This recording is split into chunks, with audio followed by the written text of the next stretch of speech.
ஹல்லேலூயா ஸ்தோத்திரம். நம்ம இன்னைக்கு இந்த மத்தியான வேளையில் இயேசுப்பா இதுவரை காத்திருக்காரு. இன்னைக்கு நம்மளுடைய மனுஷனுடைய முகங்கள் எப்படிப்பட்டவையாக இருக்கிறது? ஒன்று பார்த்திங்கன்னா கடினப்படுத்தும் முகம். அது பார்த்திங்கன்னா நீதிமொழிகள் 21வது அதிகாரம் 29வது வசனம். அடுத்தது பார்த்திங்கன்னா கோபமான முகம். நீதிமொழிகள் 25வது அதிகாரம் 23வது வசனம். அடுத்தது பார்த்திங்கன்னா துக்கமான முகம். பிரசங்கி 7:3. அடுத்தது கோணலான முகம். நம்ம எப்படி இருக்கிறோம்? மத்தேயு 5:42.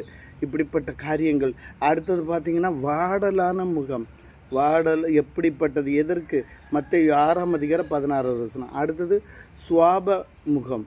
அது பார்த்திங்கன்னா யாக்கோபு 1வது அதிகாரம் 23வது. அடுத்தது பார்த்திங்கன்னா அழகான முகம். அது உன்னத பாட்டு 2வது அதிகாரம் 14வது வசனம். வேதத்தில் உள்ள காரியங்களை